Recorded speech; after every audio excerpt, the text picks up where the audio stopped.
시청자 여러분 안녕하십니까, 정주영입니다. 고온다 습한 변덕스러운 날씨에 최근에 모기 유충이 크게 늘었습니다. 말라리아 모기 밀도가 3배가량 늘어나면서 서울에도 경보가 내려졌는데요. 앞으로 장마가 끝나면 이어지는 폭염에 지금보다 말라리아 모기가 더 급증할 수 있다고 합니다. 초기에는 오한, 발열 등이 나타나다가 이후에는 두통, 구토 등이 동반된다고 하는데요. 특히 야외 활동이 잦은 분들 더욱 주의하셔야겠습니다. 초기 증상이 나타났을 때 서둘러 치료를 받으시길 바랍니다. 그럼 이번 주 시청자 비평 플러스 뉴스 리뷰 Y로 시작합니다.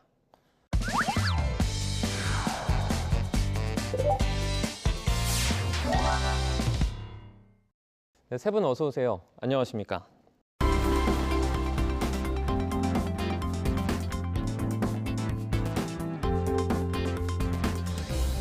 네, 뉴스 리뷰 Y 시작해봅니다. 먼저 조수진 시청자 평가원이 가져오신 오늘의 주제부터 들어봅니다. 지난달 말부터 호우경보주의를 당부하는 안전 안내 문자가 계속되고 있습니다. 기후위기로 인한 집중호우 현상이 매년 계속되고 있는데요. 이에 대한 원인과 대책 마련을 촉구하는 언론의 역할도 그 어느 때보다 필요한 상황입니다. 오늘 뉴스 리뷰 Y에서는 집중호우 관련 YTN 보도 살펴봅니다. 신속 정확한 정보 전달은 물론이고요. 피해를 예방하기 위한 대비책까지 다루는 꼼꼼한 그런 보도가 절실한 시기입니다. 관련해서 YTN 보도 부족한 점은 없었는지 분석해 보도록 하겠습니다. 평가원님. 먼저 재난 감염병 등의 발생 또 진행 상황을 알리는 정보 제공 측면부터 내용을 좀 보겠습니다. 뉴스나 안전 안내 문자에도 보면은 몇 시부터 몇 밀리미터의 많은 비가 예상됩니다. 이런 내용이 뜨죠. 그런데 사실 20, 50, 100밀리미터라고 해도 어느 정도인지 사실 감잡기가 힘들 텐데요. 관련된 정보를 이해하기 쉽게 설명한 보도가 있었습니다. 지난 4일 시간당 강수량 몇 밀리미터부터 위험신호일까라는 제목인데요. 시간당 강수량의 개념과 정도에 관해 설명하는 보도로 시간당 30밀리미터에서 100밀리미터까지 어떤 피해가 발생할 수 있는지 자세하게 나열을 했습니다. 시청자들이 직관적으로 피해 규모를 이렇게 체감할 수 있었습니다. YTN은 24시간 보도 전문 채널의 강점을 최대한 살려서 관련 사안을 보도하고 있었는데요. 기상 변화 상황과 또 기상청이나 당국의 발표를 신속하게 알리고 또 이것을 반복 전달해서 시청자들이 상황을 인지하고 대비할 수 있도록 도왔습니다. 경북 올해 첫 호우 긴급 문자 발령. 기준과 지역은 이 보도에서는 밤 사이에 100밀리미터 이상의 기록적인 폭우가 쏟아졌던 충청과 경북 소식을 전하고 있었습니다. 특히 경북 안동과 영양에는 시간당 50밀리미터가 넘는 강한 비가 내리면서 올해 첫 호우 긴급 재난 문자가 발송되었다. 이렇게 알리고 있습니다. 호우 긴급 재난 문자는 지난해 처음 도입돼서 수도권에서만 시범적으로 운영이 됐는데요. 올해는 광주나 전남, 대구, 경북으로도 확대 운영된다고 합니다.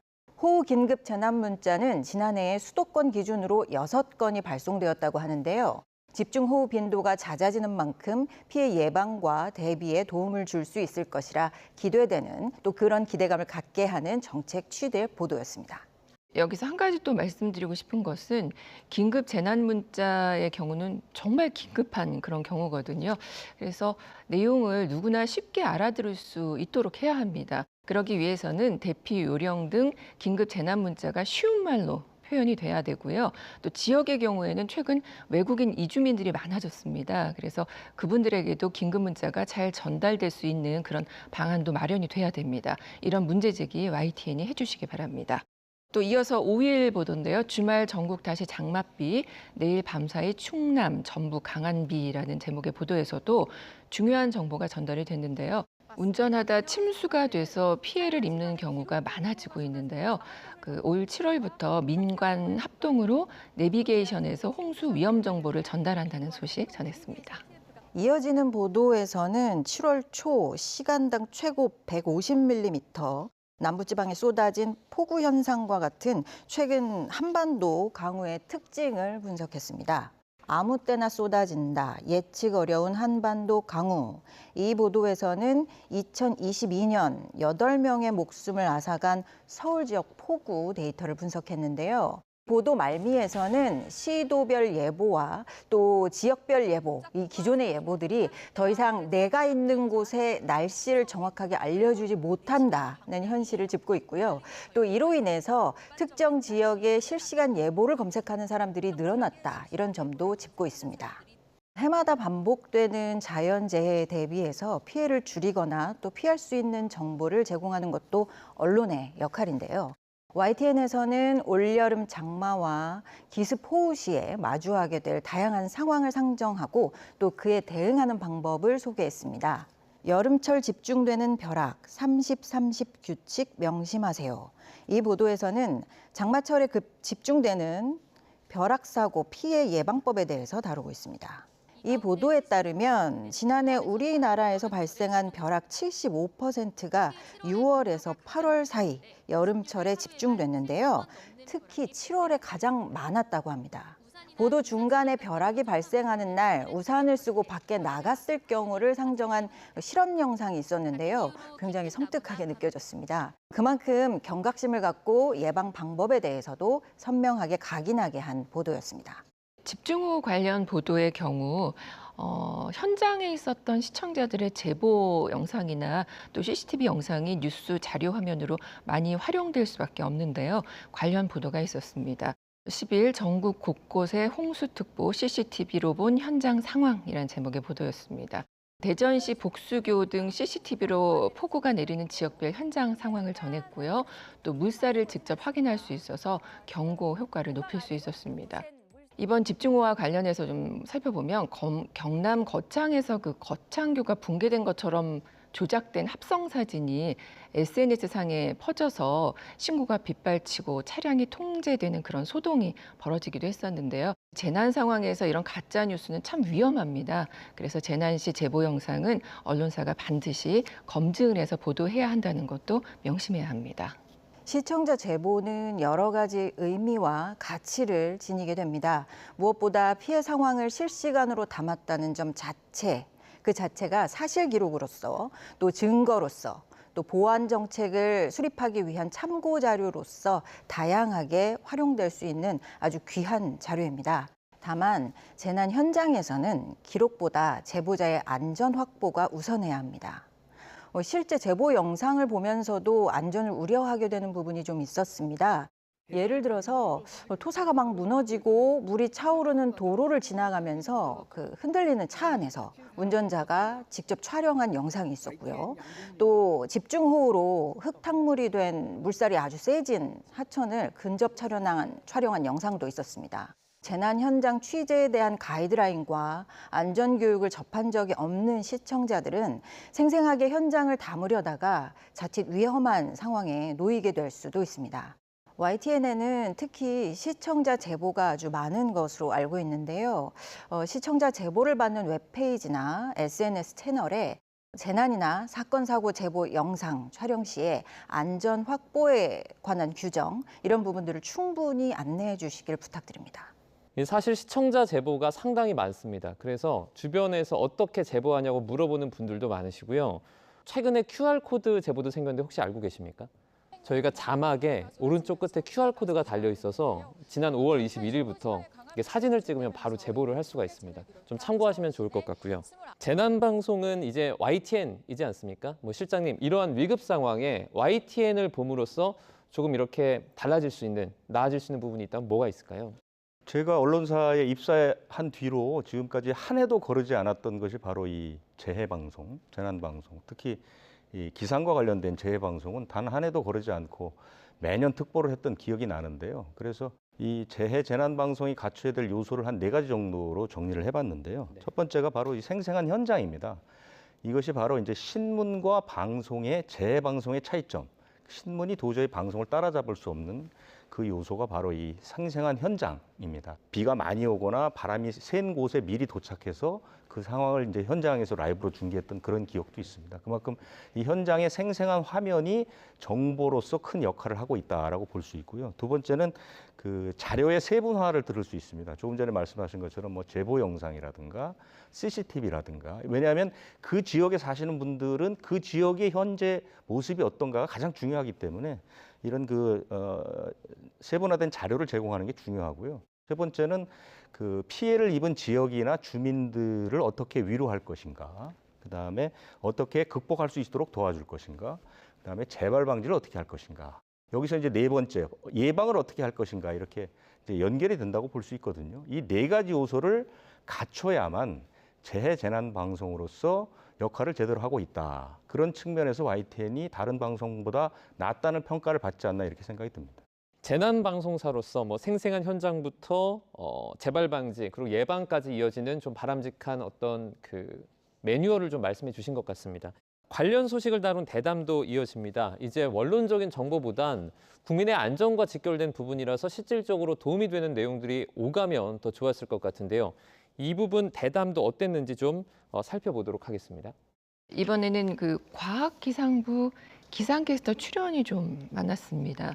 5일 대담에 이어서 7일에도 오전까지 충청 남부 곳곳 집중호우, 낮에는 무더위 보도 등에서 기상캐스터가 출연해서 대담을 길게 이어갔는데요. 다만 아쉬운 점이라면 기존 그 기상캐스터의 날씨 브리핑과 시간이 좀 길어지고 대담 형식이었다라는 것 외에는 사실 별 차별점이 없어 보였습니다.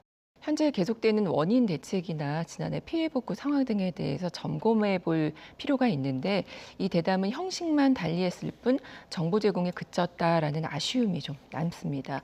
그래서 대담을 통해서는 전문가가 원인을 분석하는 내용으로 좀 더 심도 있게 구성해 주셨으면 하는 그런 바람입니다.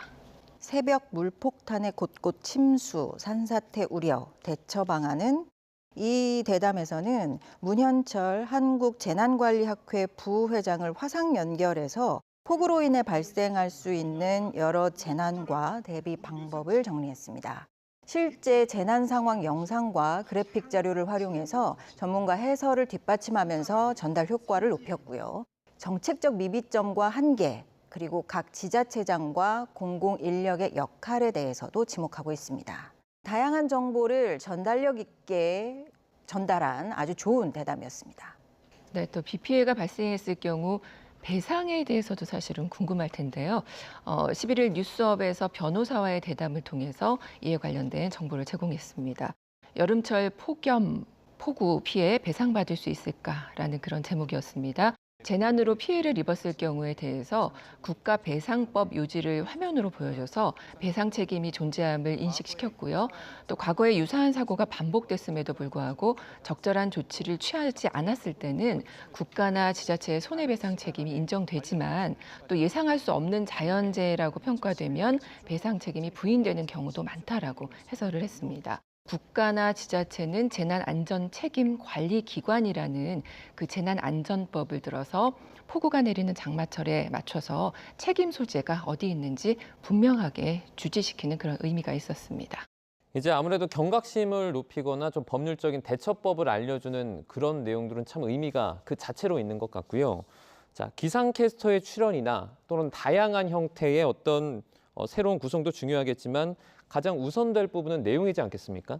어떻게 좀 보셨습니까? 언론사 입장에서 보면 이 재해방송은 쉽지가 않습니다. 왜냐하면 워낙 그 인력이나 장비가 많이 투입이 됩니다. 일단 비가 오게 되면 그 곳곳에 뭐 현장에 기자도 나가야 되고, 그다음에 예측할 수 없는 상황이 많이 벌어지기 때문에 많은 준비가 필요하는데 나오는 결과물은 사실은 뭐 그렇게 큰 차별화를 거두기가 쉽지 않거든요. 그만큼 이제 어렵다는 것이고, 최근에 이제 문제는 우리가 계속 느끼고 있지만 같은 서울인데도 어느 곳은 비가 많이 오는데 어느 곳은 오지 않을 정도로 이 기상 편차가 굉장히 큽니다. 옛날에는 뭐 서울이면 서울, 경기도면 경기도 이렇게 광역으로 우리가 중계를 하거나 보도해도 큰 무리가 없었는데 지금은 좀 더 세분화해야 된다는 것이죠.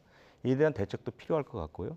그래서 지금 제일 중요한 것은 재해 관련 기관, 그다음에 시청자의 제보, 이런 협조들을 어떻게 그 방송에서 제대로 녹여낼 수 있는가, 이런 것들을 어떻게 활용할 수 있는가, 이런 것들이 관건이 되지 않나 이렇게 생각이 듭니다. 네, 말씀해 주신 이런 상황에서 반복되는 재난의 정책 점검의 역할도 중요할 것 같습니다. YTN이 이 부분도 놓치지 않고 잘 실천하고 있는지 살펴보셨죠? 예, 그렇습니다. 집중호우나 태풍, 홍수는 여름 장마철마다 되풀이되는 재난입니다. 그때마다 안타까운 사고와 희생자들이 발생하는데요. 한 번 발생한 재난 피해가 반복되지 않도록 또 제도와 정책이 개선되고 있는지를 점검하고 또 미비하다면 보완을 촉구하는 것도 언론의 역할입니다. 그런 면에서 눈에 띄는 보도들이 있었습니다. 서울 반지하 20%는 침수 빨간불, 3만 5천 동이 위험하다. 이 보도에서는 저지대 침수 위험 지역 대비 상황을 점검했습니다. 장마철을 앞두고 반복 피해 방지를 위해 현황과 정책을 점검하고 변화를 촉구하는 유익한 보도였습니다. 7일 벌써 장마 왔는데 전국 소하천 수위계 설치 완료 0건이라는 제목의 보도가 있었습니다. 전국의 소하천 수위계 설치 상황을 전했습니다. 최근 전국적 장마와 관련해서 소하천 수위계 설치 상황과 취약성 지적 등의 내용을 전했는데요. 아직 소하천은 미흡한 실정임을 지적해서 집중호우에 대비한 그 체계 개선의 필요성을 강조했습니다. 산사태로 1년째 막힌 도로, 예방책 곳곳 허점. 이 보도에서는 지난해 7월 장맛비 속에 산사태가 발생한 정선군 피안 터널을 찾았습니다. 당시 산사태는 3차례나 이어졌는데요. 낙석 양이 13,000톤에 이르는 데다가 경사가 심해서 언제 복구 공사가 마무리돼서 통행이 재개될지는 미지수라고 합니다. 여전히 산사태 관련 실태 조사가 제대로 이루어지지 않고 있고 또 부처별로 관리가 제각각이라서 피해 예방 대책이 허술하다는 문제점도 같이 짚고 있는데요. 전문가의 발언을 인용해서 산사태 우려 지역 신고 제도를 만들고 또 민관 합동 대응체계 수립을 하는 것이 굉장히 시급하다라고 하는 보완책도 제안하고 있습니다. 제도의 사각지대를 조명하고 또 대비책 마련을 촉구하는 언론의 역할에 충실한 보도로 봤습니다. YTN에서 이슈를 놓지 않고 지속적으로 변화와 정책 보완을 촉구하는 후속 보도를 볼 수 있기를 기다리겠습니다. 이상기후로 인한 기상재난재해가 좀 잦아진 것 같습니다. 국민이 체감할 수 있는 실질적인 대책 수립이 필요한 때인데 이런 안심사회 구축을 위해서 YTN이 좀 기여할 수 있는 부분이 있을 것 같아요. 우리 이제 YTN 같은 보도 전문 채널, 종합 편성 채널, 지상파는 재난방송 의무 방송사 이렇게 정해져 있습니다. 그래서 어느 정도 재난의 형태를 띠게 되면 의무적으로 방송을 해야 되고요. 이 방송도 3가지 형태를 가지고 있는데 첫 번째 자막방송이라는 게 여러분들이 문자로 받는 자막방송이 있고요. 지진이나 뭐 민방위 사태가 벌었을 때 경고음이라고 해서 삐 하는 소리 나는 거 있지 않습니까? 그것도 방송의 하나 형태고요. 그다음에 이제 언론사들이 하는 특보 방송, 기존의 편성을 완전히 무너뜨리고 특보 형태로 이제 소식을 전하는 이런 방송의 3가지 그 종류가 있고요. 그래서 이런 부분들은 언론사들이 책임을 갖고 해야 하고 언론사가 갖고 있는 재난 방송 매뉴얼이라는 것도 상당히 꼼꼼하게 이제 갖춰져 있다는 걸 참고로 말씀드리고요. 네, 그럼 오늘 뉴스 리뷰 Y 내용 정리해 보겠습니다. 이것만은 꼭 시간인데요. 먼저 평가원님부터 오늘 한 줄 평 부탁드립니다. 집중호우 보도, 근본 원인 분석과 대책 마련 촉구 보도로. 최근 몇 년간 발생하는 집중호우로 인한 문제는 기후위기 등 우리 사회가 근본적으로 해결해 나가야 될 문제들을 제기합니다. 기후위기를 해결해 나갈 대책 마련을 위해 장마, 폭염, 대설주의 등 재난 시기뿐만 아니라 평상시에도 관심을 갖고 대책 마련을 촉구해 주시기 바랍니다. 네, 이번엔 박사님도 한 줄 평 들어보도록 하겠습니다. 재난방송의 사회적 역할, 기억하고 실천해야. 자연재해에 대응하는 인간이 할 수 있는 일은 우리가 가진 이성과 기술을 총동원해서 자료를 분석하고 또 상황을 알리고 위험을 경고하고 같은 피해가 되풀이되지 않도록 대비책을 보완하는 일입니다. 재난 상황에서 언론이 담당해야 할 책무이자 24시간 보도 전문 채널 YTN이 더 탁월하게 수행할 수 있는 역할입니다. 재난방송은 YTN. 이 슬로건이 상식으로 받아들여질 수 있을 때까지 YTN이 재난방송의 사회적 역할을 다해 주시길 부탁드립니다. 네, 재난 방송사로서 조금 더 책임을 가지고 분석에서 대책까지 촉구하는 그런 모습을 더 노력하는 모습을 좀 기대해 보도록 하겠습니다. 오늘 뉴스리뷰 Y 순서는 여기서 마치도록 하겠습니다. 세 분 오늘 말씀 잘 들었습니다. 고맙습니다.